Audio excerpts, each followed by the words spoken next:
shir jaraa'id oo ay maanta isugu yimaadeen dhammaanba warbaahinta madaxa bannaan ee ka howlgasha gudaha magaalada Ceelafweyn ee galbeedka gobolka Sanaag ayaa waxay kaga hadleen shirkoodan jaraa'id xadhiga lagula kacay labada saxafi ee Maxamed Cali Bakeeri iyo Maxamed Cayraaf oo labaduba ka howlgali jiray TV-ga madaxa bannaan ee Bulsha TV kuwaas oo shalay xukuumadda Soomaaliland u taxaabtay xabsi ku yaala magaalada madaxda Hargeysa xadhigaas lagula kacay labadaas wariye oo ay ku tilmaameen mid balmarsan sharciga Soomaaliland ee saxaafadda sidoo kale waxay ka codsadeen xukuumadda madaxweynaha ka yahay Muuse Biixi Cabdi inay xukuumadda u soo celiso labadaas saxafi xoriyadooda iyagoo amuurahaas ka hadlayana waxay yiraahdeen miskiin ba miskiin la fuulo leh waxaan leenahay saxafiyiinta la jeceliyo xoriyadoodii xukuumadda madaxweynaha Biixi waxaad moodaa muddooyinkii ugu dambeeyay waxa soo noqday xariga lagu kacay saxafiyiinta waxa waa nasnidi xukuumaddu waxay u tafaxayatay caburinta saxaafadda madaxa bannaan bismillaahir rahmaanir rahiim anigoo Sadiq Maxamed Araan oo saxafi madax bannaan oo ka howlgala warbaahinta kala duwan ee Ceelafweyn waxaan xambaaraynaynaa halkan aan kulanka isugu nimid dowladda Soomaaliland oo xidhay laba wariye oo ka tirsan Bulsha TV oo kala Maxamed Cayraaf iyo Maxamed Cali Bakeeri waxaan leenahay xukuumadda labada saxafi ha u soo celiso xorriyadoodii sharciguna ha shaqeeyo sharciga la kala leeyahay magacaygu Axmed Maxamed Cilmi waxaan ahay wariye madax bannaan oo ka howlgala telefishinka Home Cable TV kulankan maanta waxaa isku hay keenay anagoo ah wariyaashii degmada Ceelafweyn gaar ahaan gobolka Sanaag xarig maantii shalay halgula kacay laba wariye madax bannaan oo ka tirsan TV-ga Bulsha TV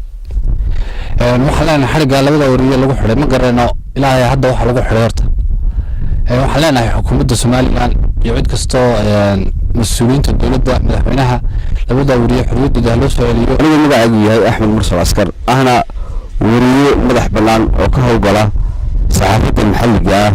waxaan halkan ka sheegayaa ama uu kulankeedu gaaray yahay aan isugu nimid saxaafadda Ceelafweyn ee madaxa bannaan xariga tacaddiga ah ee lagula kacay labada wariye ee kala ah Maxamed Cali Bakeeri iyo Maxamed Cayraaf oo labaduba ay ka mid yihiin howlwadeenada TV-ga Bulsho waxaan leenahay mudane madaxweyne labadaas wariye xariga lagula kacay anaga ka saxaafad ahaan waxaan u aragnaa mid sharci darro oo sharciga baalmarsan maxaa yeelay qodobadii berigi dhoweed ay ansixiyeen saxaafadda iyo xukuumaddu waxa ku jiray in saxafigu isagoo shaqadiisa wata maxkamadda laga dacweeyo saman maxkamadda looga soo jaro haddii dambiga lagu helana lagu qaado haddii lagu waayana uu habkiisa shaqadiisa ka sii wato laakiin may fulin go'aamadii ay xukuumadda soo saartay saxaafaddu xukuumadda Muuse Biixi may fulin wariyaashii shaqadoodii iyo hawl maalmeedkoodii wata ayaa la iska qabanayaa jeel baa lagu ridayaa marka waxaan leenahay wariyaashaas ha loo soo celiyo xorriyadooda